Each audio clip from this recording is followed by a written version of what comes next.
Welcome to Move Your Mind. My name's Nick Bracks, and this is a podcast where we have real conversations with real people and give real advice. On today's episode, I want to welcome John Siddique, who's best known as a spiritual teacher, poet, and author. He's the founder of Authentic Living, through which he aims to encourage people from all walks of life to awaken to what he calls their true naturalness. I recorded this a little under a year ago. Really apologise to anyone who picks up on any technical difficulties. The internet was actually cutting out during this recording, so we've gone and edited out as much of that as we could, but you might find a few glitches. But it was a really great interview. We ended up going way over the time we set to have for the actual interview, and he had so much insight, so many amazing things to talk about.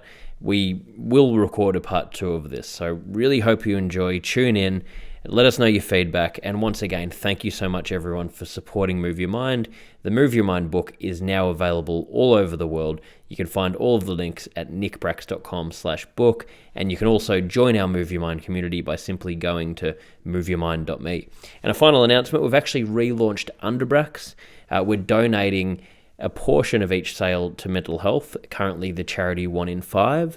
And you can find all of the links on my Instagram bio. We've got a Linktree link there, and we'll also be relaunching the official website soon, so stay tuned for that. Thanks again, everyone, and I hope you enjoy the episode.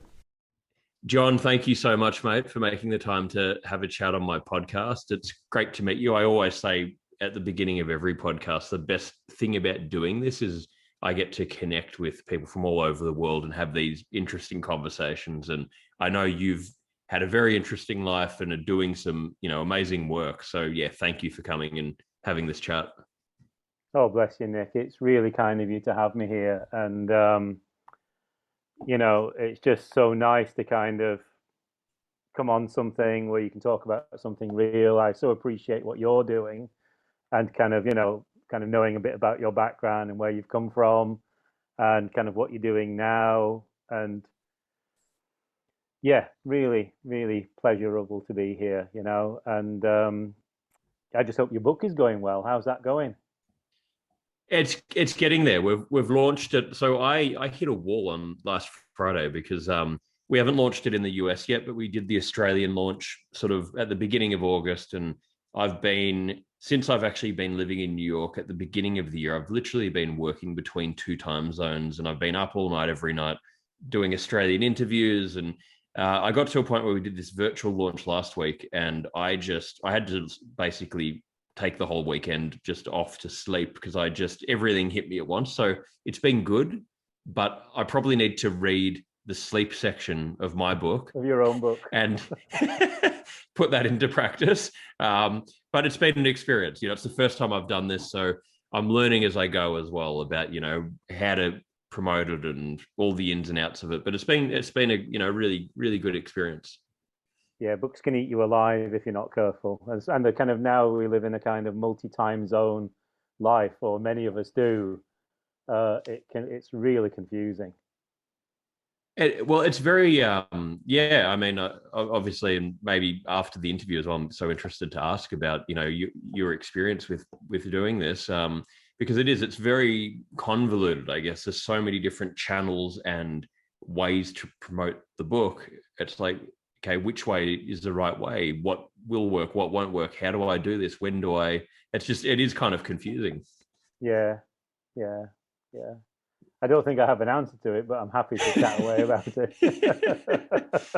So anyway, we'll go into all of that. But before we go into all of that, actually, I always ask the guest just to give a bit of a background on themselves and, what you've been through, how you got to where you are now and the work you do. Yeah, do you mind giving more of a bit of an abbreviated one? Because we'll go into more detail about a whole range of things. But yeah, it'd be good for our listeners to just get that background on you. Well, like most people, I was born at a very early age, and and then it kind of went from there. But it's interesting. I find it a really interesting question because, the way that the world is constructed now, we believe that the things that have happened to us are us. We believe in our personalities, as it were, and yet, I've been meditating since I was a a child, really. I started at 13 and actually knew at age 6 that things were not as I was being presented with. So I was having like little, what you might call kind of little visionary experiences and things at age 6. So it kind of started there, and a kind of real sense of my own being, even at that age. Um, and so there's almost like two different timelines as well. There's the timeline of kind of you and the stuff that happens to you, and I guess we have to share that because that's what people use as a hook to kind of relate to us. But there's also what I call the soul, or your deeper self, or whatever word you would want to use for it. I use the word soul, but anybody can say whatever they want. And it's not that they're separate, but it's almost like there's a kind of an eternal part of us, or a kind of organic time part of us, and then there's this kind of life that you live that has old age and death and illnesses and betrayals and breakups and all sorts of things in it. And it's about how much you kind of incarnate into one or allow yourself to be in the other, or kind of mediate between the two.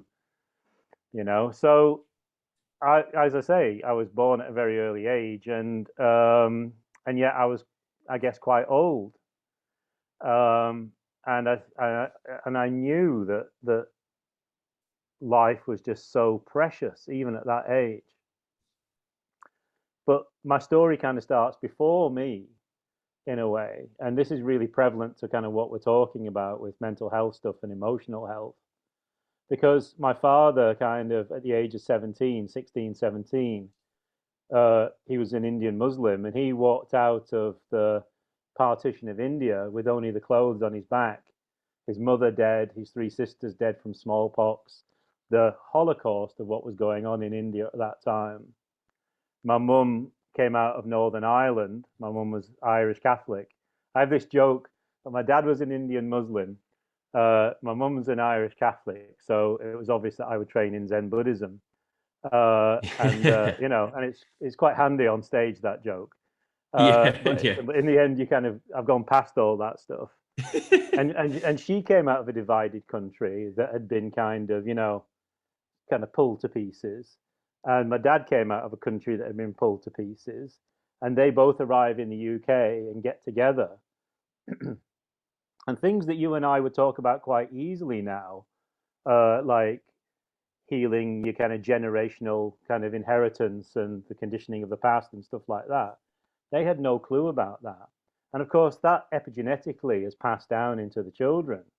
And so a lot of people, when they're starting their lives, they think they're something, but actually they're not that. That's almost like an inheritance that's been passed on to them, that they can choose whether they want to heal that or not. And that's a large part of this work that we're talking about. So I inherited a kind of a great wall of kind of unhealed stuff. And of course, you're a child, you don't know what to do with that. And as I say, I'm having spiritual feelings all the way along. And I actually started I came out of a very poor family. And my first job was like working as a pipe welder. And yet from there, my life kind of led me on. My mum raised me as a Catholic, but I kind of left Catholicism and I explored through Zen Buddhism and things. And I started meditating at 13. And for years, my mum didn't speak to me because I said I'm not a Catholic anymore. I'm not really anything anymore. And so it kind of goes on, and you have your life that you have. There's relationships and things work and they don't work. But what I didn't know was a lot of what wasn't working was because I was trying to live through all that conditioning that had been put onto me. And it's not that you can kind of outthink it. It's just that you have to turn towards it and say, okay, I have to meet this. I have to love it. I have to find the healing. This is my doorway for this time. And each person has their own version of that. Carl Jung would call that person who decides to make that step a transitional person. But I kind of went through my life and I hadn't healed. And so, I arrive in my kind of sort of 30s and 40s. At 33, I have a complete breakdown where my doctor is days away from actually locking me in a psychiatric institute. And she gives me this ultimatum to change my diet and kind of start taking my medication and things. And she was amazing. So I started kind of building my way back, but I didn't even learn the lesson then about what was really going on. We could call it childhood trauma if you want to. I mean, my Yeah. mother was very emotionally and physically violent, and then outside the door, in the 80s in the UK, massive kind of Nazi skinhead racism. So not safe in the house, not safe outside the house, and all this generational trauma. Uh, and so I get to my kind of 40s and things, and I start trying to kill myself. I try to find myself in relationships, thinking that the relationship must be the answer. If only somebody would love me enough, and if only I could Yeah. work on myself in the right way and be a good enough person, then I'd be okay. And then somebody would love me, and it would all be all right. And of course, that's a crocker doodah. Hmm. And I tried to kind of just end it a few times. I think 3 times. Sat at this very table actually about Wow. 15, 16 years ago. I can remember a particular night, 2 goes in one night. And Wow. literally sat at this table with a knife. Going like this, Gee. almost like fight, like you see in a movie where the evil hand, takes over. Literally, kind of going like that. And because I'd worked in prisons, I'd been a writer in residence in prisons, part of my kind of literary career. I know how to hurt myself in a way that you don't come back from, because Wow. you learn all sorts of crazy things in prison. But somehow I threw it down, the knife, and then it happened again later on in the night, and I tried again to do it. And I get to my kind of late 40s, and it's like all of the stuff that I'd been trying to hold up fell down. It just utterly collapsed. And even though I've been teaching meditation since my 20s, which just goes to show you being a meditation teacher doesn't save you. And Mm. I thought I knew all these things, and I got a high intelligence, and I'd published loads of books and all sorts of stuff, and I'd been the Poet Laureate for Canterbury and the Poet in Residence for the City of Los Angeles, and traveled the world with my books and had a really successful kind of literary career and things. And it all meant nothing. I realized that I didn't know how to live and I didn't know how to love. I didn't really know what love was. And what was interesting, in that moment of everything collapsing, there was like a voice inside me that said, but I'll find out. Mm. I don't know, but I'll find out. And it seems to me that the magic ingredient is the words I don't know rather than pushing on. And from that, I literally kind of started coming back. I committed to my practice, my meditation, and then that kind of visionary sort of aspect started kind of kicking back in again. And then I had a series of what you might call awakenings and things like that. And my kind of teaching side kind of started growing again, teaching meditation. And when I talk about spiritual life, I don't mean believing in a spiritual thing.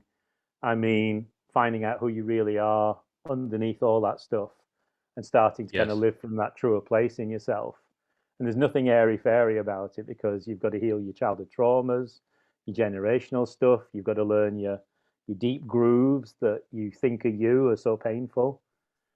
And amazingly, through the practices that I kind of started working with, I found my way out, and I found that I wasn't the person that I thought I was. That I went from being hurt, full of anger, not liking people at all, to being somebody who really loves people. And a funny side effect is that before everything collapsed, I couldn't dance. I had no rhythm, and since the change, I've got perfect rhythm. And I love Wow. dancing, and it's really weird. So my generational trauma was holding me back from enjoying dancing. That's just an absolute aside, but you know, anybody wants to go dancing anytime, I'm there, baby.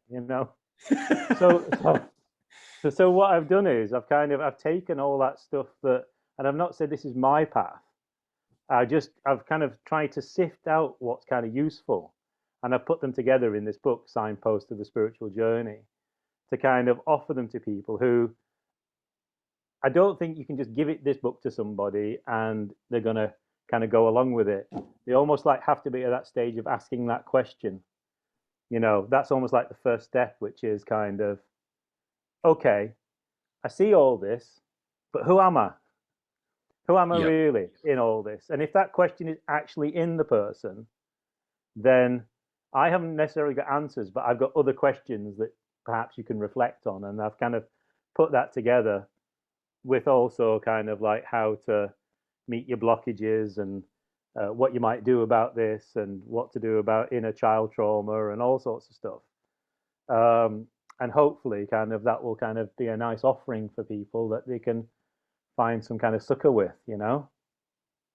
Absolutely, and we'll at the end and in the notes of the show, we'll have all the links of where anyone listening right now will be including that for where you can go to get the book and find out more information. But Yeah, yeah, it's not out yet.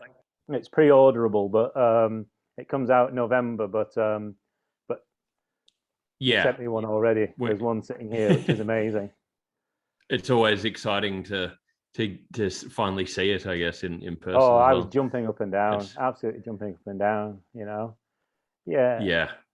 Yeah, I had that experience recently of seeing it for the first time. It's like, oh my God, so much goes into it. But look, thank you for sharing that, because everything there's so many things you were saying there where I'm like, each one of these things is almost a podcast episode in itself, what you were talking about. But I found, even that was even just helping me listening to your story. And I think, I commend you for being so open about that. Like, I love it that you're able to just talk about it in that way and be open, and not sort of be categorizing things, and showing people that there's no one-stop solution to any problem. And it's a really difficult thing. It's sort of I'm still really grappling with this, where and I was relating to so many things you just said then, even with the dancing part. I was actually on on Dancing with the Stars years ago, and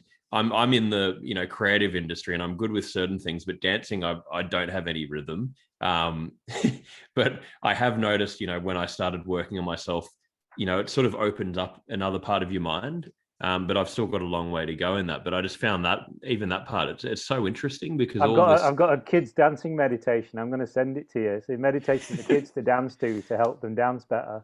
I'm going to send it to Okay, you.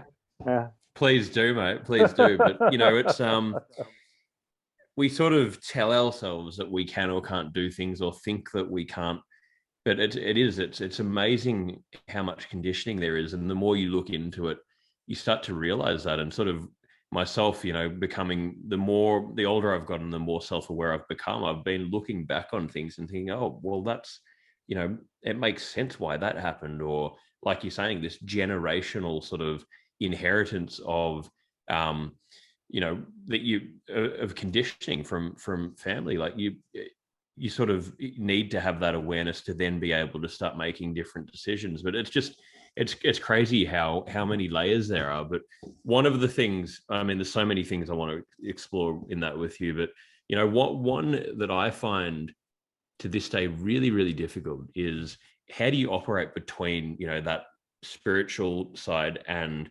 the external sort of side? Because I'm naturally a really competitive person. Anything I do, I want to try and achieve and do it, take it as far as I can. And but then at the same time, I'm trying to live by these values that I've developed and am developing for myself, and not be basing my self-worth or who I am on these external things. But when you're trying to sort of operate between the two, it's very difficult to find that middle ground.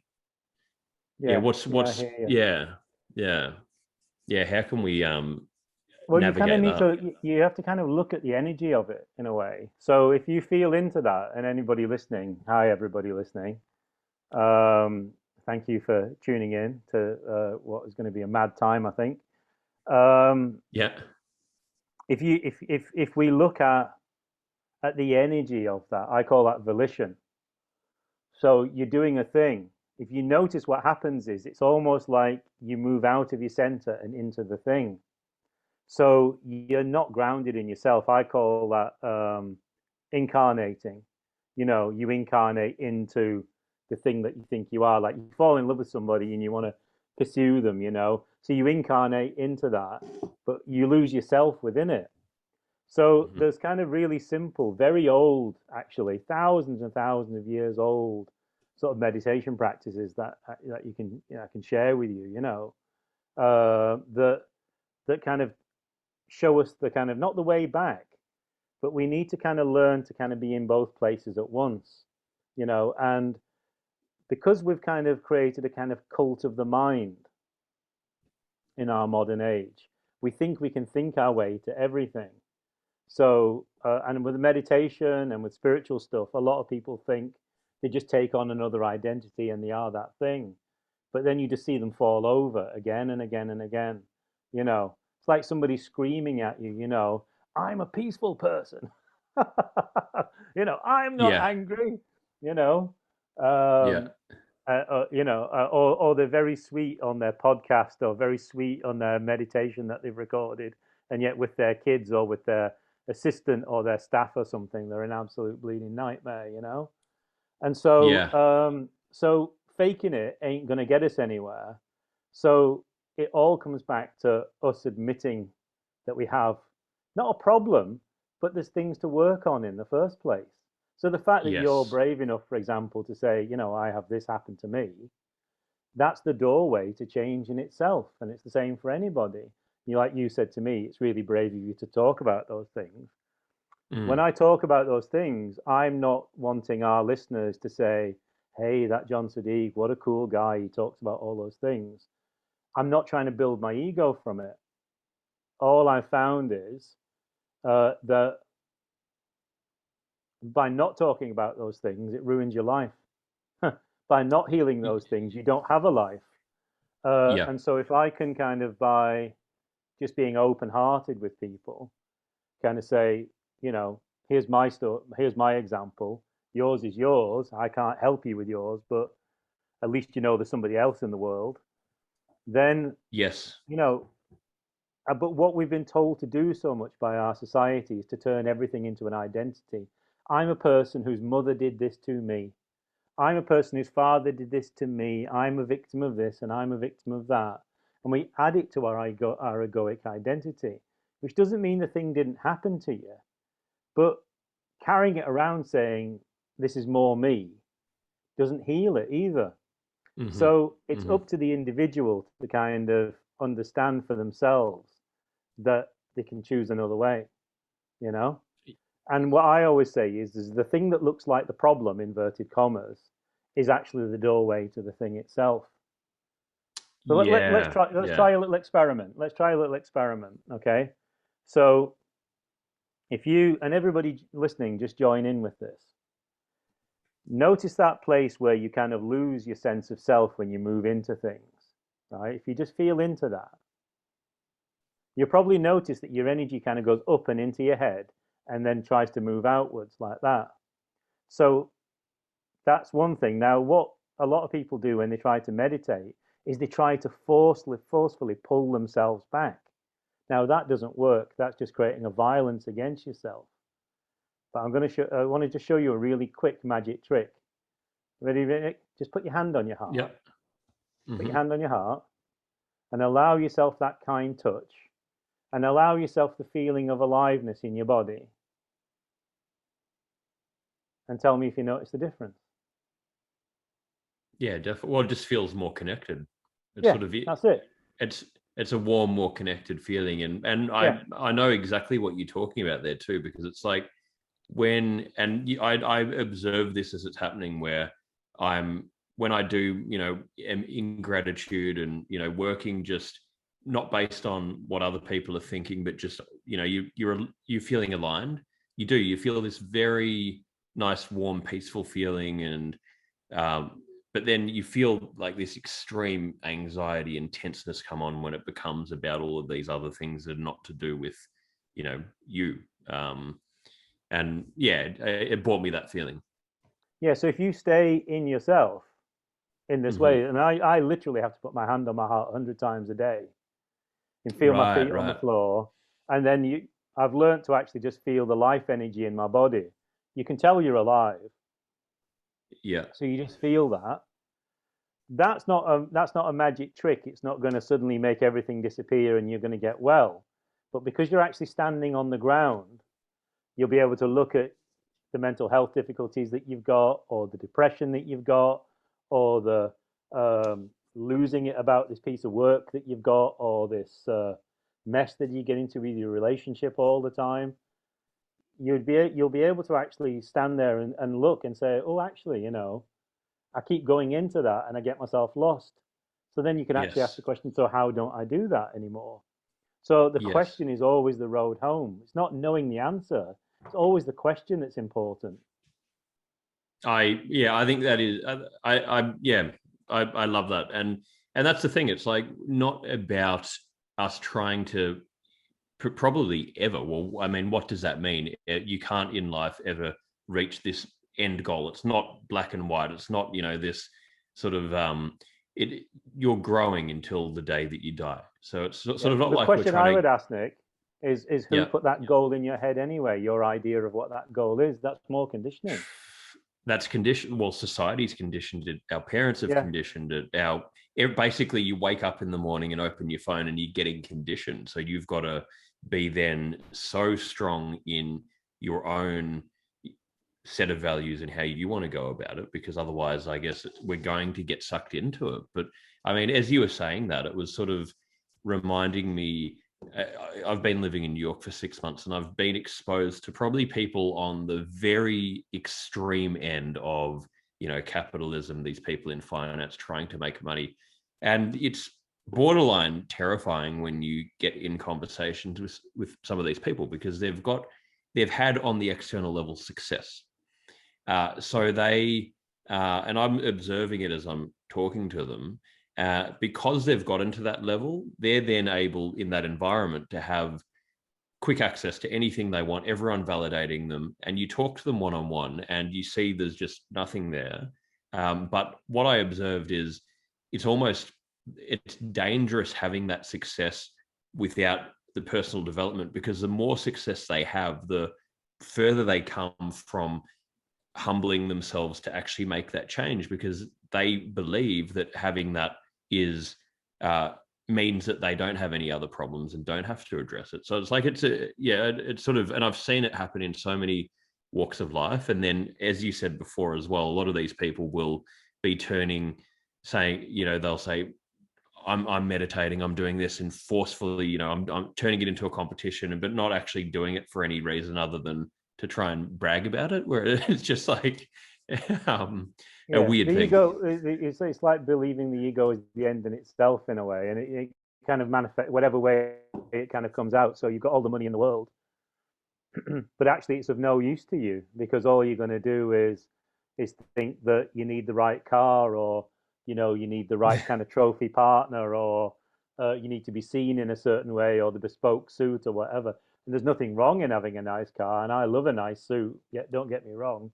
I mean, Yeah, I'm a man who loves shirts actually, and guitars. But uh, and so it's not the object that's wrong. And very often we take this kind of other version of it, of kind of like get rid of everything. It's not that. It's that you know you're living on a kind of on a very sort of shallow. You're living in the kind of like the shallow upper end of yourself. And one thing that meditation does, or the tools that we're talking about, is it starts returning. I call it the vertical dimension of being, or it starts giving. It doesn't give you some of your depth back, because that would say that you're kind of adding something to yourself. It's like you're lost. If you've got it, you've just forgotten that you've got it because you've been yeah, living in this kind of narrow way for a long time. And we all have that experience of something kind of, you think you're one thing, and then something kind of pokes a hole in it, and suddenly you feel kind of depth. And because you're not used to it, it often feels like humiliation, yeah, or you've been brought down a peg or two.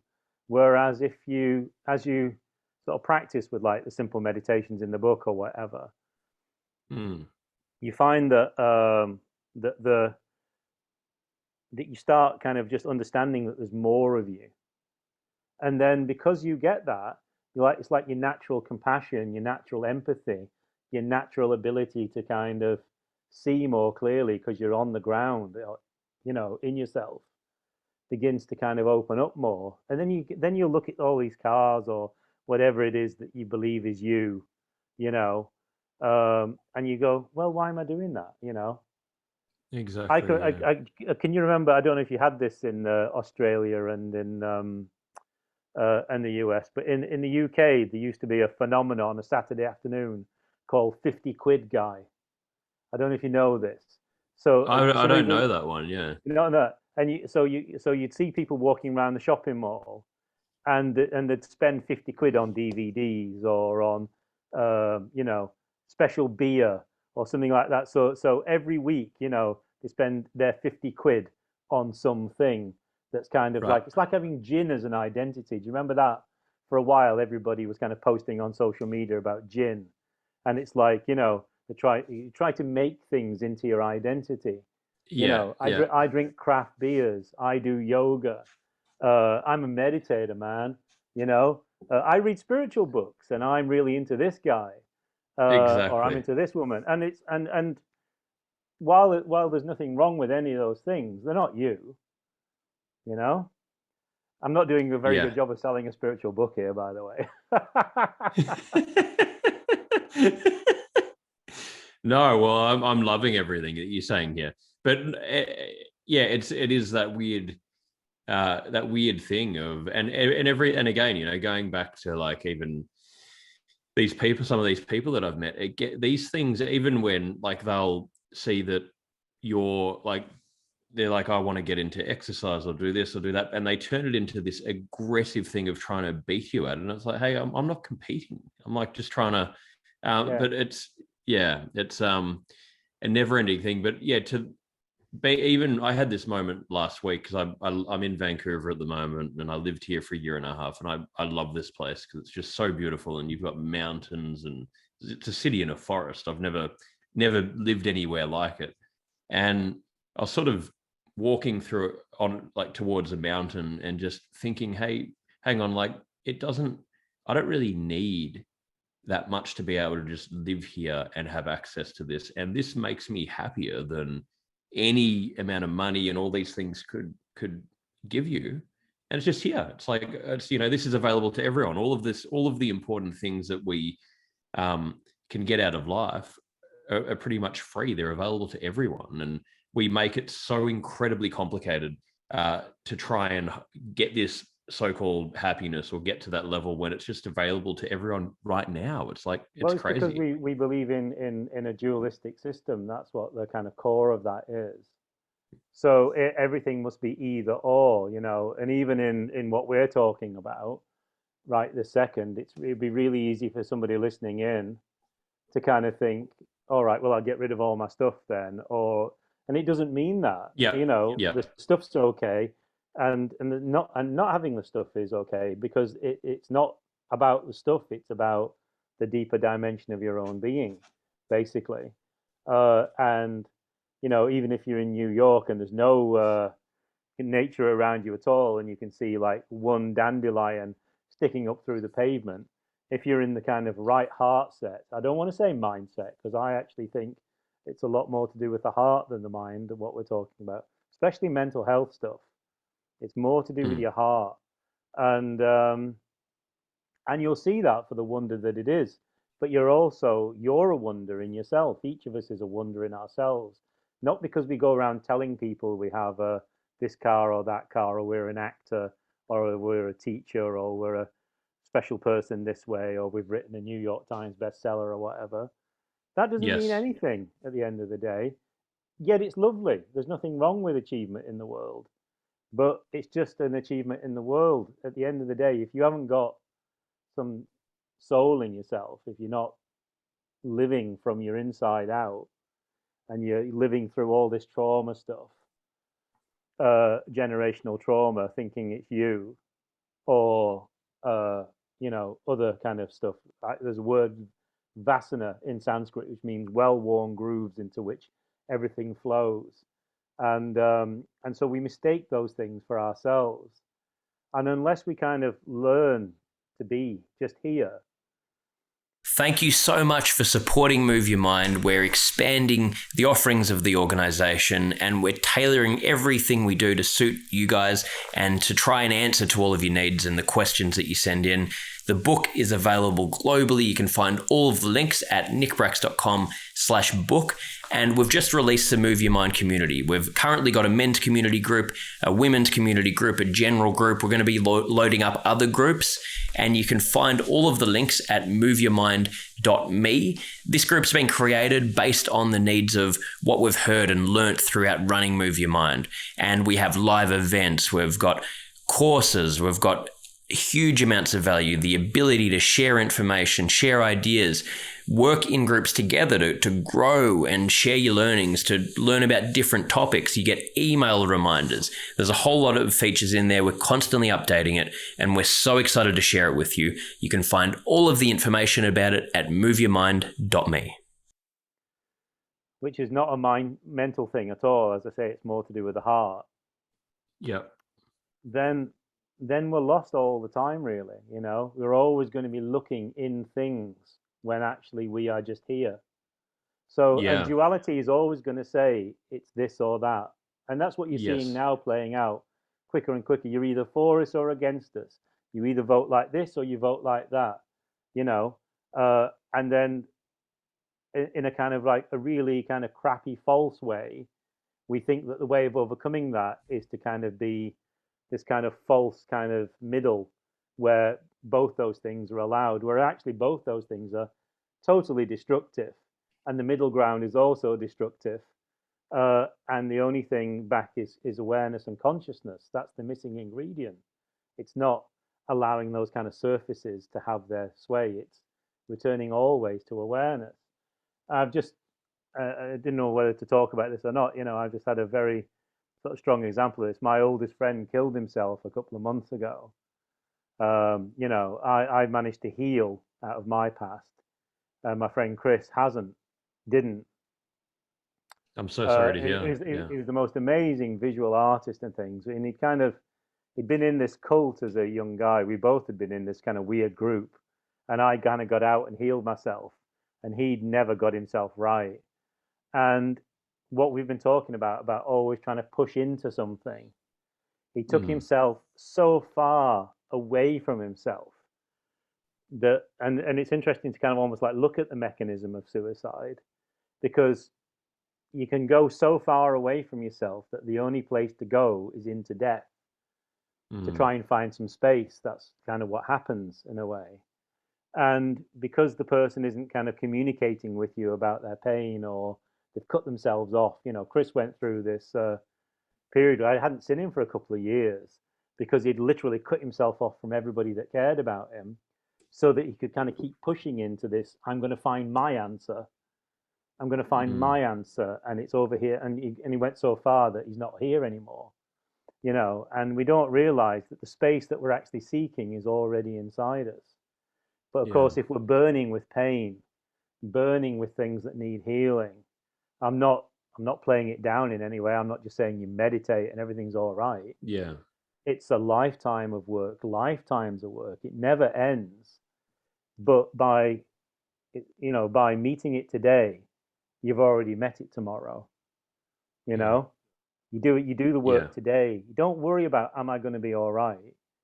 You just do what you can today. Even if it's just saying, I don't know what to do, is better than thinking that you do. Yeah. And it's that return to the self over and over again. It's that humility of self in a way, but of course that push outwards has a certain sort of energy to it that kind of keeps on going, and it almost like wants to have a life of its own. We call it the pain body these days. That the way you recognize it is that it always wants to continue itself. And so if you find yourself, and anybody listening finds themselves in that position where it's just kind of running away, it can even be an argument with your partner where you have to just say, no, I am right and I absolutely have to prove this. We've all had that experience, and it just kind of run away, and you've lost yourself. You're just kind of screaming at the other person. if you can become aware that you're kind of lost, then you're not lost anymore. The minute you're aware that you're lost, you're not lost, because awareness is Hmm. always the way home, you know. And if you need to get yourself somewhere safe or take yourself out into somewhere more spacious, then you just do that. You know, you do what you need to do. You go to somebody and say, I don't know what to do. And, you know, we think we don't know how to communicate with other people when we have these pains and problems. But just going to somebody, you know, who you trust and say, look, man, I just don't know. You've already taken the biggest step ever. Yeah, yeah. Yeah, and thank you for sharing that. And I'm so sorry that to hear about that. It's always so horrible hearing. Yeah, it's amazing that things get to that point, and it's so sad. But it is something we need to talk about as well and educate people about. But yeah, totally agree, and like love the points you're saying. And I think it comes back to the strength is in vulnerability and being humble, and where we don't have to have all the answers, but it's saying, yeah, hey, I don't know, or I'm doing my best. I'm trying to take the right steps today, and hopefully tomorrow I can do the same thing. But if you can keep drawing it back to that, like you're saying, instead of having the extreme behaviors on either end, you can find a way to navigate. And I know I've, again, going back to my own life, that's been easily the most useful thing for me, because I was always, or have a tendency to always be looking to the future and looking forward to these things, and putting so much pressure that I have to become this. I think growing up with a famous dad as well, this thing that I'll only be enough if I'm, this huge deal. And it's just drawing it back to, no, it's okay. You know what? I don't have to do any of that. I don't have all the answers. I don't know what's going to happen, but today, this is what I'm going to do. And it's helped dramatically. Even, recently having like a break from acting, I was getting really sort of distressed, having to audition and get rejected all the time, and just exhausted doing that while doing my other work. And I thought, well, and I was feeding a narrative that I have to do it because I've got to try and become this big actor, because that's going to give me a bigger platform and validate me. And I think maybe I will eventually get there, maybe not. But I just said, well, you know what? I'm going to have a break from it, and I'm going to focus just on my book and these other projects. And almost overnight, I just felt this sense of peace and better. I was like, well, why was that such a big deal? But it was so hard for me to do that. So it's just like Yeah. continually navigating all the things like what you're talking about. Well, there's a way of kind of meeting it, isn't it, with the acting? My son's an actor. You know, he's in a play at the Right. National in October, Oh, wow. and yeah, I see him pushing himself so hard, you know, and kind of not being, you know, not allowing himself his heart sometimes, uh, and um, and all you can do is love. You know, that's all you can do is love, and just I'm there for you. I'm proud of you. That's all you can do. Yeah. And Yeah. Yeah. but what what I found, you know, because I write, um, is that it's that idea of what you should be that kind of leads you towards pain, whereas actually with writing or whatever it is you're doing, acting, there's always work to do. There's always a script to read. There's always workshopping. There's always your singing lessons. There's always your movement. There's always your embodiment stuff. There's always your yoga class. There's always the gym. There's always, you know, and you're not trying to get somewhere and then suddenly, you know, you've got a lead in a Disney movie or something like that. If that comes, you know, or whatever Hmm. it is that is the top of your tree, you know, professionally or something like that. But you know, if we think about, you know, actors, I've seen many people kind of just kind of being almost like secondary parts in movies, and yet they haven't kind of over egged it and over egoed it. I'm trying to think of a particular person now, and it won't come to me. But because they've actually done their work and they're there, you remember the secondary character more than the lead actor. Sometimes you must Yeah. have noticed that and they just got like a couple of So many lines, times. Yeah. and they do it for Yeah. real, you know. And in fact, I can remember there's an episode of There's an old program called Northern Exposure. I don't know if you remember that, set in Alaska about this doctor. And there's a guy who plays a bellhop in one episode, and he's got such a kind of incredible presence, and he just says like two lines, and then years later, it turns this guy kind of ends up as Buffy, Spike in Buffy, the Vampire Slayer. It's James Masters, and yet he starts from this kind of tiny little role, and just because you can really feel him, you Yeah. know that's what kind of that's what the director saw, you know, Yeah, and yeah, yeah. Because it's quite incredible where things can take you. yeah, yeah, exactly. If you're doing it from that place of just really being there, being in that moment, being doing it for from a place of authenticity rather than trying to do it Absolutely. for fame or and yeah, you do see it.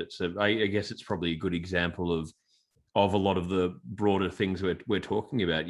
I've seen it so much in the acting industry where so many people are doing it because of wanting to fill a hole of I don't have enough self-love or I don't know who I am. If I can become really famous and become a big movie star, that's going to fix it all. And the ones that the very few that get to that point often implode because then I Yeah. guess you get there and you get all the accolades. It's probably like taking a drug. Well, Oh, this feels look amazing look for at a the amount of while. suicide in Hollywood or with singers and things. And in the last few years, it's just been, you know, and I think to myself sometimes, crikey, you know, if I could have got that guy's phone number, you know, Yeah. maybe I could have sort of said, look, you know, there's a way back, or you know, talk to me. If you can't talk to anybody else, talk to me. I'm like a steel trap. I don't let anything out about other people.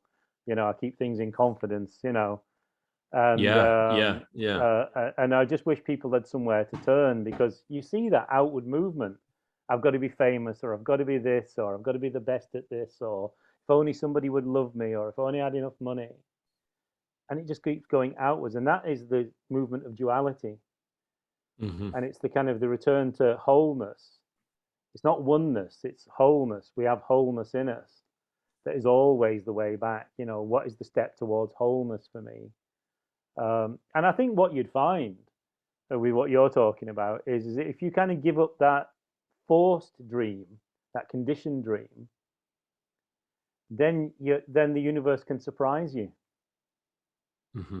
You Yeah. know, it's got a little job for you up your sleeve. You know, I'd retired from writing. I quit writing in 2014. I'd been really ill, and actually, I don't want to go into this. I had a near-death experience in the end of 2014, and then you know, a couple of years ago, and as far as I was concerned, I wasn't going to ever write any more books. And I wrote a little piece for this blog, and then Fiona, my editor at Watkins, reads this, rings me up, and says, "Oh, well, I can see you can write. Do you want to do a book for us?"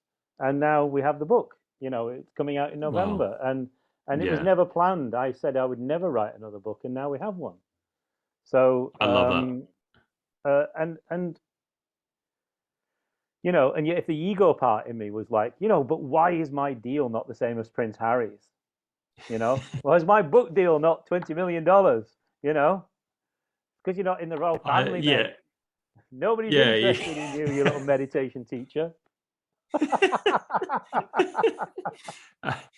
But yeah, I love that example because and I've had yeah I think we've those experience it's sort of when you just let go and then it allow things to happen in the right way, it sort of can open the door. So the crazy thing is by holding on and trying to force things a lot of the time we actually are maybe preventing the You absolutely bigger are. goal You from are. which is it's this weird thing to understand because we there's a huge fear in letting go of things and being like I believe I know what I can offer the world, I know what I care about, and it's going to evolve in some way, and just trusting that does most of the time lead to a much bigger sort of calling anyway. But it's so difficult to do if you haven't if you're not allowing yourself to be vulnerable in that place and do that work on yourself. But yeah, I think it's a really good example what you're saying there.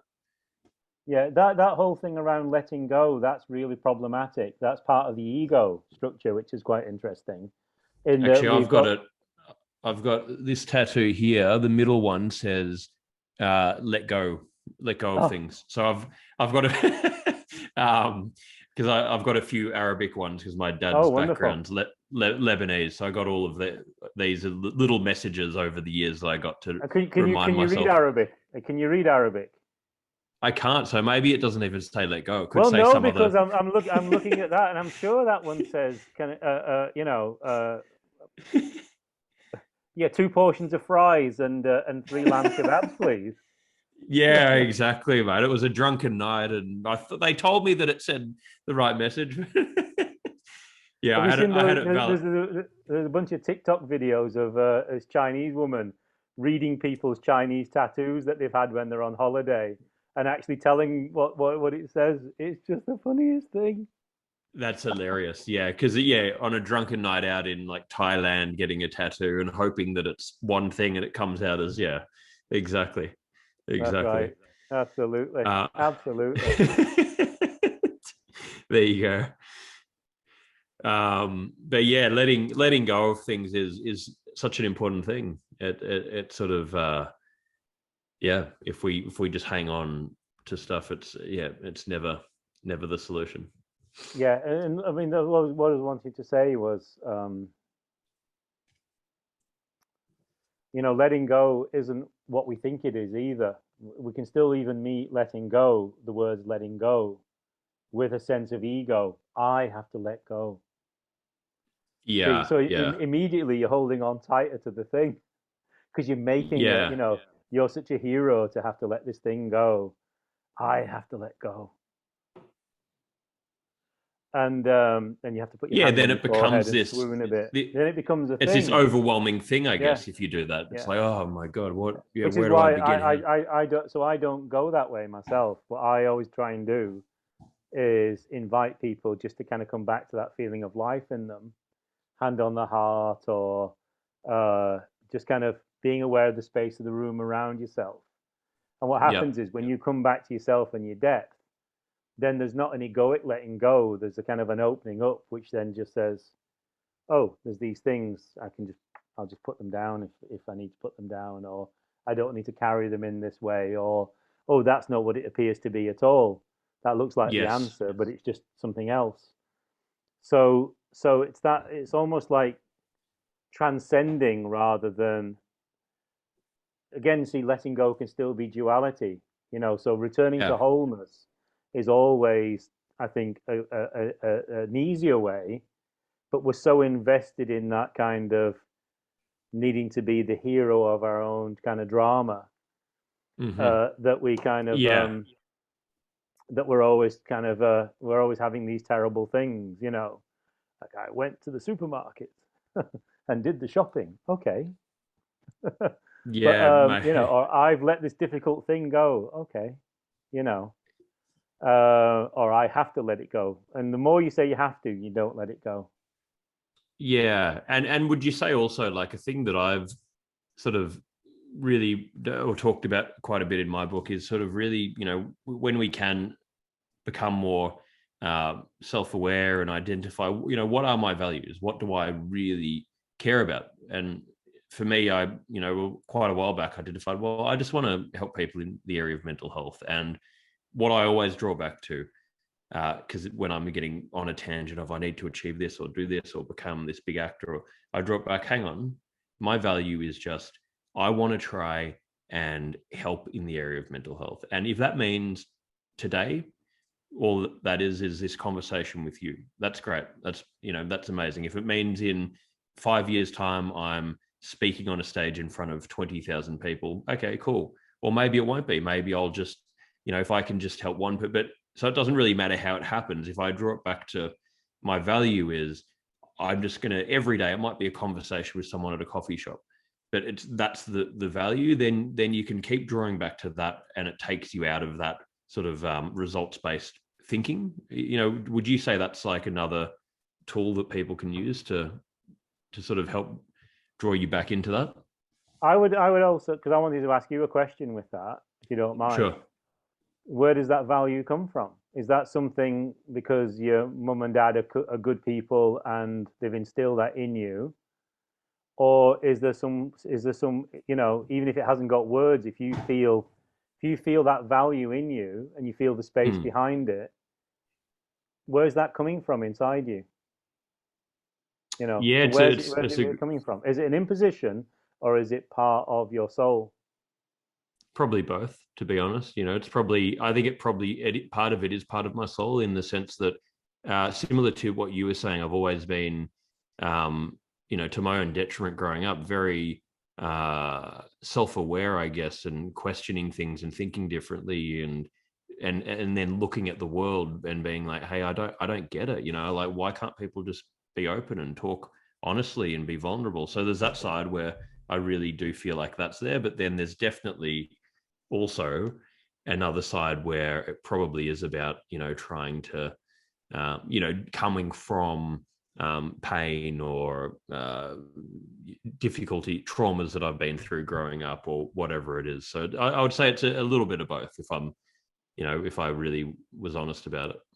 Yeah, yeah, exactly. So we always, I think, even with things like that, we have to kind of investigate the kind of source of it within ourselves, because I think one thing that we don't talk about much in our world, and that I found through my own practice, is that when you kind of start opening up your wholeness, that's what it is. So meditation doesn't add to you. Spiritual practice doesn't add to you. It actually shows you who you really are. It answers the question, who am I? And it's not an answer like, I am a this and I am a that. It's this sense of wholeness or beingness. And yet each person has to find that out for themselves. I can't tell anybody, and I don't want anybody just to hear me and believe in what I'm saying. I can't stand that sort of thing. Yeah, yeah. My teacher always said, give people back to themselves. So if you hear some kind of truth in what I'm saying, well, that truth was in you in the first place. So now you've got to kind of follow that in yourself, but not my way, your way. Mm. Um, and and again, because of the kind of way that we've built the world in this last, history of, 500, 600,000 years, whatever, we've built it in a way so that we think that we kind of move into values, but actually, those values must have arisen from something sort of self-determining in the first place, just like language did. If you look at like the history of language, there's like, you go back, the reason that Sanskrit is so popular at the moment, so many people are learning Sanskrit in Germany, which is really quite interesting, is it's close to the original sounds of things, of what Yeah. things are, because things have got like a kind of, vibrationary quality to them, that kind of produces almost a kind of responsiveness. And and I think the same is true of when you come back to yourself, that the inherent qualities in us are actually compassion, empathy, real love that isn't a codependent love or a grabby love, but just, you know, um, just a really natural kind of existence together, awareness together. Awareness, I would say, is love. Proper awareness is love. Uh, and so there's no having to kind of add to it. But then because we're Yeah. each unique expressions of life, well, then we need to, move in our own way. Nick moves his way. John moves his way. The person who's listening to this moves their way. But it's already in you. You don't need to become a better person. We need to just clear out the debris of duality that's imposed in each person in different ways, uh, to kind of just allow that wholeness of being, and that wholeness of being will naturally express in those ways. You're a loving person, and you can see Mm, it. You can mm. see it. You can see sometimes somebody who is like an absolute piece of work. I won't name any names. Somebody in the public arena who's like an absolute piece of work, and then but then their child comes running towards them, and it's like their heart opens up like that. So we've learned to be kind of loving and expressive in things within, say, the realm of family, but that's too narrow for our world now. We need to kind of open that up further and just realize that it's not just within these limited realms you're allowed to be yourself. The only way we're going to Yeah. survive as a species on this planet is to begin opening up in a kind of wider way, and actually meeting even our work and our financial systems and um, uh, the way that we kind of construct things and the infrastructures of our countries and so on. If we attend to them with consciousness and awareness, and with these parts of ourselves, you still have your train system, you can still have your financial system, but it will work. Whereas Yeah. the ones we've Yeah. made don't work. Yeah. No, that makes a lot of sense what you're saying, and I guess, yeah, as with your point, and with what you're saying with me, going to those values, I guess it's almost then trying to again turn it into this external pressure, identity, egoic sort of thing, rather than just being, because then it's still me needing to label something. It's instead of just being able to be, I'm at one with everything, and I guess like that. Yeah, I understand what you sort of mean by that, Yeah, which exactly. And it and makes it, and, sense. it, and Yeah. it's not a weird belief in yourself of I am one with everything or anything like that. It's just, the path I call the path that I try to share with people self-realization. Yeah. It's not my term, it's an old term, because you realize who you really are. And these qualities are kind of part of that. Still doesn't mean that your healing's all over. Doesn't mean that everything is hunky dory. Uh, but it means that you're here, and it means more than not, those qualities are present in you, and they come quite naturally.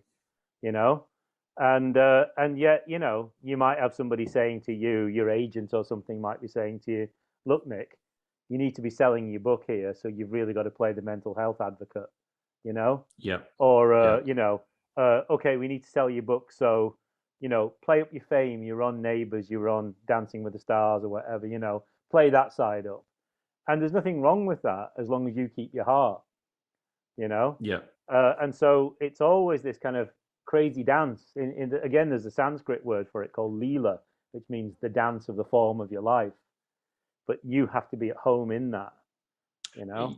I totally, and I had an example of that where, sort of when we were launching it, they were saying, we need to, like, it's so important we get X amount of attention on the book, and in the first 2 weeks, get this to happen, and I'm always going to give it everything I've got, but it created this really unhealthy feeling in me where I was really anxious and thinking, okay, well, I can only control what I can do to get it there, but I need more, and I what else can I do? And it became really unpleasant, Yeah. and so again, that, yeah, it's so hard to like navigate that thing you're talking about, but so important Yeah. because The you thing is, feel it, yeah, yeah, you feel it exactly. inside. Exactly. It's all to do with authenticity inside. That's all it is. And the only thing that's going to move our books, my book, your book, sure, we've got our teams and all this sort of thing working with us, and yet if somebody hears that there's a real human being here, there's a real human being in you, it's not about whether you agree with me this way, that way. Oh, he said the word soul, I can't read his book. That's it. I don't believe in the soul. Look how you cut yourself off straight away by your belief systems. That person said my God's name the wrong way. Or that Hmm. person believes, they sound like they believe in that kind of politics. Whoa, no, no, no, no. I can't read that person's book. You know? Yeah. Look how we Yeah. limit ourselves over and over and over again. And yet, if you doing your job, me doing my job, if somebody can actually hear, oh, these are just two guys talking, and there's something real there in these people, it's not about agreement or not. It's just whether it's real or not, and that always will appeal to people. You know, not Yeah. everybody. Yeah. I'm not trying to sell anything to anyone, quite honestly. Um, but your stuff, if you produce something, a book, a film, a record, whatever it is, bake bread, the thing that comes towards you is how you treat people, Yeah. Yeah. not how famous you are. Yeah, there's a weird world around that, and look how weird and creepy that is. But but then you look at somebody like, say, Keanu Reeves, the way that he treats people. No matter how famous he is, he just treats people well. And you're like, well, I don't like his films. He's actually a bit of a wooden actor, but look at this guy. What a sweet guy. You know, oh, I might watch Yeah, I might watch a film with him in after all, you know, because you want to see somebody who's, exactly. you know, I actually watched John Wick. I would never dream of watching John Wick, you know. Yeah, that's hilarious. But it's so true. I love The Matrix. I'm excited for the fourth one that's coming out next year. But on the flip side of what you're saying there, that's like also the fact we live in a world where, because Keanu Reeves is a movie star and just, you know, taking a subway in New York, helping a person on the street. My name's Nick Bracks and I'm a storyteller who has dedicated my entire adult life to creating positive conversations around mental health. In recent years, discussions around mental health have become less taboo and entered the mainstream vernacular. I've delivered over 1,000 mental health seminars around the globe, including several TED Talks, and I believe we all have a story to tell. In my book, Move Your Mind, I cover my story and stories from people that inspire me, as well as insights from world-leading mental health experts. This book will help you to learn how to recognise mental health issues before they become a problem. Use your personal challenges as motivators, take ownership of your well-being, and create new daily habits that increase happiness and reduce stress. Keanu Reeves and someone like that, the flip side of what the point you were saying is, it's crazy we live in a society where seeing a movie star just be humble and normal and take a subway and help someone on the street, we see that as quite shocking and unusual because we've been taught in society that there's these levels of systems or whatever it is. But really, it's normal behavior, or it should be normal behavior. Yeah, but I think it is, you know, I think because of social media and things like that, and the way that the news works, which I personally don't watch news anymore, and my TV is not plugged into anything. I haven't watched TV in 10 years. And because I realized that I was being presented with stories all the time that wanted to kind of pull me in certain directions. And I asked myself the question, well, the consciousness that's kind of creating this, what does it really want, you know? And it kind of wants me to lose myself in a particular set of stories. It wants me to give my energy to these stories. And I've always been a feisty bugger. So I said, well, I'm not going to do that. I don't want to give my energy. I want to be in my wholeness. And it's not like I reject the news. It's like it is literally of no value because it's like somebody screaming at me. Why should I put up with that? You know? So if you've got good internal boundaries, you're not going to let a screaming mad person pulling you this way and that way kind of anywhere near you. It's massive kind of narcissistic codependent sort of aspect to that kind of media system. So Absolutely. and there's not one that's better than any other either. That's the really odd thing because it's always going to tell you, no, we're the right ones. We're the right ones. No, we're okay. They're not. And then you see that actually they've got their weird stuff as well, you know. So I've just kind of let go of a lot of that stuff. I still know what's going on, and you don't lose being part of the world, you know. But actually, I think because of that, that kind of puts people into kind of almost like a kind of hyper-driven state. But still, every day, I think the world and people are much better than we think they are. You know, we tend to think that people are no good, but they are. They are. I see acts of human kindness every day that, you know, I think, oh, I teach meditation, I'm this, I'm that, maybe sometimes, and I see people who absolutely humble me with the kindness that they have. Quite honestly. Yeah, exactly. Like people, you know, deep down, most people inherently want to be good and want to do good, and we're all on different sort of journeys, and we might be going through something at the moment, but everyone deep down does want that. And like what you're saying with, and that's what I was trying to say before about the virtues thing, you see. So if we take it as just like a kind of like a spin of the roulette wheel and it's just luck that we have these virtues, then we're never going to get anywhere. But actually, we all have those virtues. It's just that we've learned adaptations to kind of survive in the world against our kind of generational conditioning the cultural conditioning and so on. And so we think we have to kind of maintain these political faces or religious faces or um, famous faces or being this kind of person.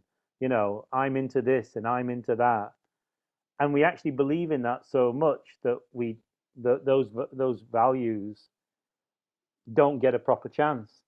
But then something happens and they find their way out. But what we need to do, like, you know, there'll be like a, a terrorist event or a kind of, you know, a natural disaster or something, and there's always going to be people who just are there to steal and take. Um, Yeah. but then you'll find that people kind of turn up, their heroism kind of comes through. But that's not just there when there's a disaster; it's there all the time. But we just kind of live in these kind of Yeah. wrong-headed worlds all the time, thinking it's not us, and then it kind of cuts through. And we don't need to think of ourselves as the heroes. We just need to come back to our wholeness, and that's all that my work is about creating a space in which people can kind of start feeling that for themselves, that inner aliveness, that deeper dimension of their own being. And that's the only reason I've written this book. It's the only reason that I teach meditation on, you know, these different apps and things. I teach on like Insight Timer, and there's another app called Wellness Coach, and I've just done this project for a big app called Calm, but Oh, it's not massive. going to Yeah. be it's not going to be on their main thing. It's like a trial thing at the minute that they're running a trial on. It's called Calm for Cancer, because I lost my youngest sister to cancer and a very close friend to cancer a few years ago, and so I've created me and a few other people, but I've created like 9 meditations for people to kind of use when they're going through cancer treatment, you know, so they can be more present with it. If you think about it, you know, you're receiving like this hard medicine into you, you kind of like almost tighten up against it. You can almost like not let it do its work by kind of steeling Mm. yourself against it. And I wanted to kind of create some things where like there's a kind, friendly voice there with you in the waiting room when you're going in to get the results of your scan, or That's and to great. kind of help you Yeah. be present. Or so I don't know whether Yeah. this is going to roll public or not. It's all part of this trial at the minute. But Yeah. yeah, and I've done that since I finished the book, which is insane. Um, so let's just see. But there's so many opportunities for this stuff that we're talking about, both mental health stuff, whether you want to call what I do spiritual or not, I don't know. It's just I call it real life. Uh, there's so much opportunity for us to use this in all the different parts of our lives, you know?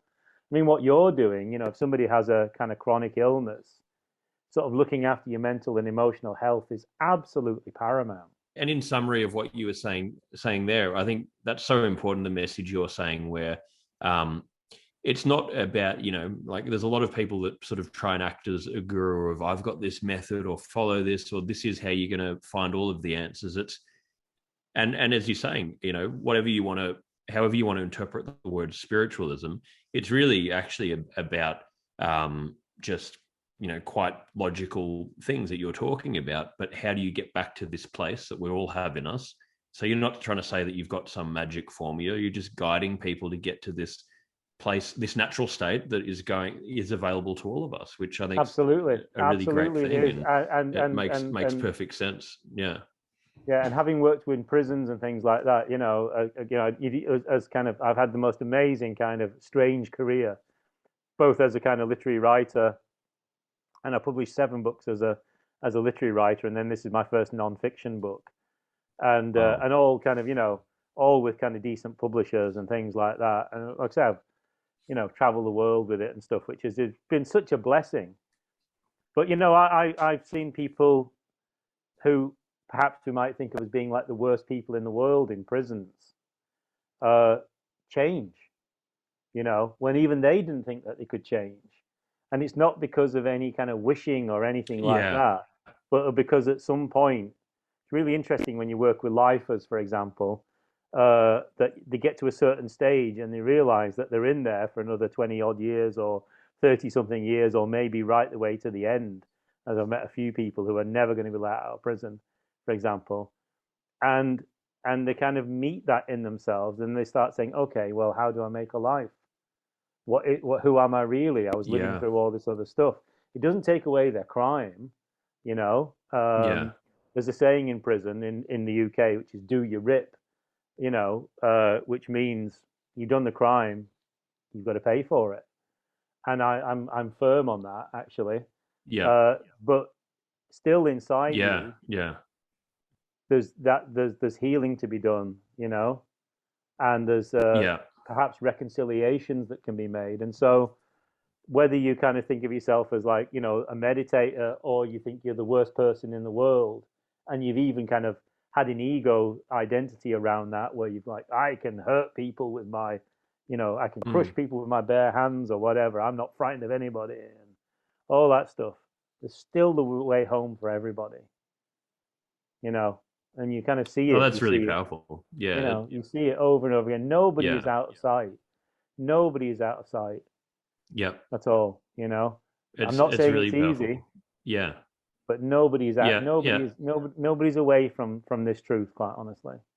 Yeah. Yeah. And I think, because of the lack of education in a lot of the stuff we're talking about on a broad level, we instantly just label people based on what they've done. And like you're saying, of course, there needs to be laws and rules in place, and people need to be punished. But at the same time, we can have empathy and understand, well, hang on, what's happened? What's happened in this person's past to lead them to this extreme behavior?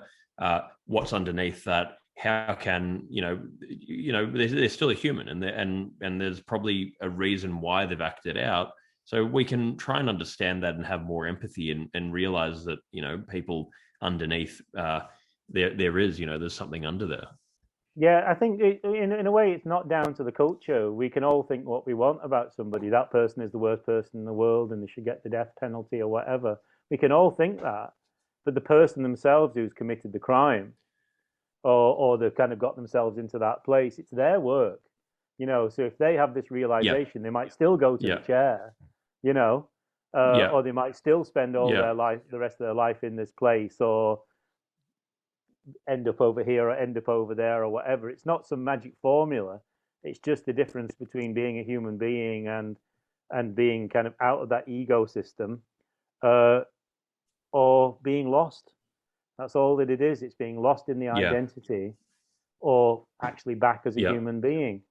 And if you are, then you'll be like, okay, well, how do I make the best out of this? You know, how do I actually sort of turn my light to kind of do something useful here, so that somebody else isn't, you know, who might be in the same sort of world as me, um, not go this way.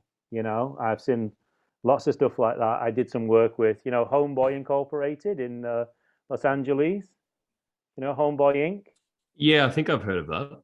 Yeah, so I did some work with there I'm when I pretty was sure I've heard of that. Yeah. Yeah. living in Los Angeles. So what they do is they work with ex-gang members, and it's like a kind of, you know, you learn to cook, and they Yeah. have reading groups and all sorts of things. And I did a bit of work with them in 2009 as kind of, I was the British Council visiting poet for Los Angeles, and you know, and you see people literally kind of, you see them change, and you also see them, the world around them, not change. You know, I Mm. can remember one guy. I won't, again, my name's is zipped on names and stuff like that. My lips are sealed. You know, Yeah. one guy who really changed, and then went out one night and was shot down, you know, by his old gang, because the gang life doesn't leave you, as it were. You might leave the gang life, but it doesn't necessarily leave you, and that is so hard to kind of deal with, you know. And Yeah. yet, Yeah. yet you would say that that person had kind of reformed himself, you know. It's so complicated. So, you know, I'm not offering any easy answers to anybody at all, but I just want people to hear that nobody is out of sight, you know. Nobody's out, Yeah. and Yeah. it's not Yeah. some Definitely. external God that you're not out of the sight of. You're not out of sight of your own soul. We've got these five. These are sort of one line closing questions that we finish with. Um, Before we go to that, just again going back to your book and the work you're doing, people can pre-order now, as you were saying. I'll put links in the show notes for it. But where can they go if they want to find this information? Yeah, so you can have a look on my website, which is www.authenticliving.life. That's very easy, authenticliving.life, which I think is really cool to have as a web address. You can obviously look on Yeah, I love it. Watkins' website in the UK, but any bookstore, basically, Barnes and Noble, Walmart sell Yep. books. I'm amazed because it's going to be everywhere, and but also it's on Penguin Random House's website because Penguin are doing the distribution. So if you just search for my name, in your favorite search engine, and Signpost of the Spiritual Journey. So John Siddique, Signpost of the Spiritual Journey, you'll find it. It Yeah, really is great. that easy. And it's Great. going to be on Audible and all that as well, So it'll Yeah. be everywhere. It'll be everywhere. But I appreciate pre-orders because it kind of makes the web gods happy. It all helps. Exactly. So It please all helps. pre-order the book and help Please. get No. this exactly. Help the web gods, pre-order. So we'll have all the links for everyone listening. Just to well, the links will be in the show notes of Yeah. this episode for Yeah. anyone But wanting to find it. if I'm So honest, with you, Nick, all I really want is if this is useful for somebody, I want them to have access to it. That's all. And it's like I say, I don't think I've got answers, but I think I have perhaps some of the questions and kind of the spaces that kind of may be helpful. I don't know. yeah. And that's all anyone can offer, really, I think. Yeah, You know. yeah. It's a reflection. Um That's all that it is. It's a mirror. yeah. Uh so we have these 5 closing questions we finish every episode with. So these can be just quick answers that come, Okay. whatever comes to mind. So All right. the first one is, the first one's what's your best childhood memory that comes to mind? Riding down a hill so fast on my bike that there was no more bike. Yeah, great. Yeah, you know that one where you're going so fast that it kind of there's kind of no you, no bike, no hill, just movement. So that was pretty wild, actually. What do you think is one of the biggest burdens on mental health in society? So in terms of, is it social media? Is it, Oh, I or see. I guess it's probably a complicated question, but yeah, what's one of the things causing problems, do you think? From the point of view of kind of what I'm trying to talk about, I think probably the biggest burden that I see is an overbelief in the mind, in people, and a kind of a this kind of cut offness that I've been talking about between the head and the heart. And so I think we actually kind of that is actually what's created that kind of world of things being separated up so much. And so we believe so much in the voice in the head as our identity that it kind of leads us down this path of kind of very poor mental health a lot of the time. Social media is a kind of problem of its own. It is, but social media is not the problem. It's our engagement with it and our looking for completion through it.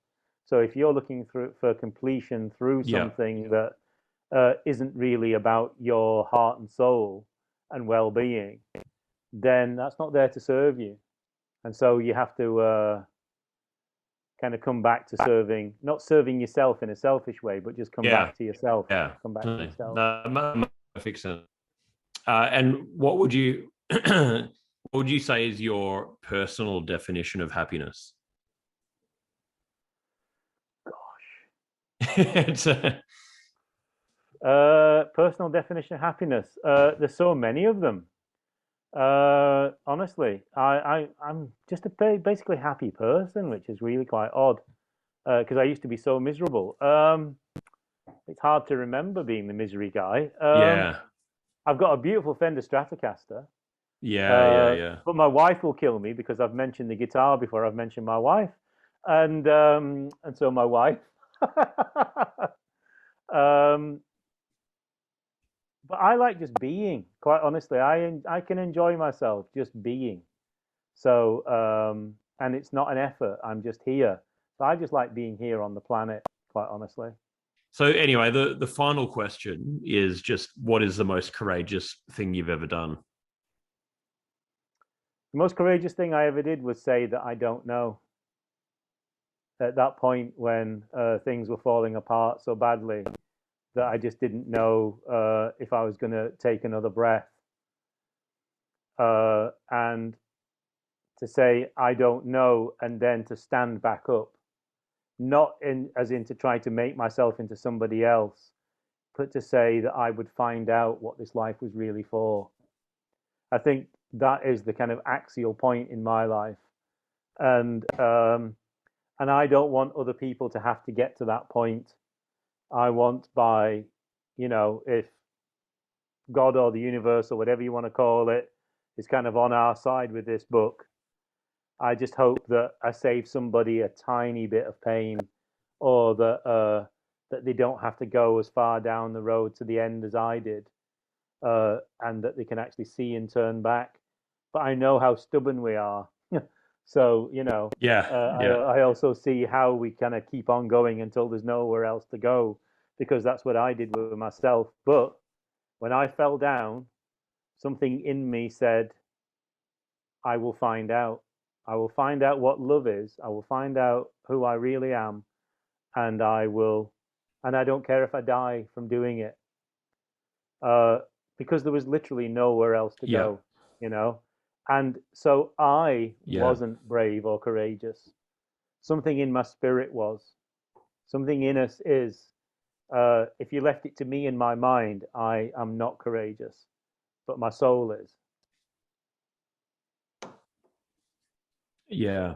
And your soul is, and everybody. I love that answer, and I've really enjoyed chatting to you. I think we could probably talk about this all day. I think we'll have to record, a part 2 of this conversation. There's so many other things I want to explore with you, but I really, really appreciate the work you're doing, respect the work you're doing, feel very fortunate to have you make the time to come and talk to me today. And I'm sure our listeners will take a lot out of it. So I just want to say, thank you so much for coming in and making the time to have this conversation.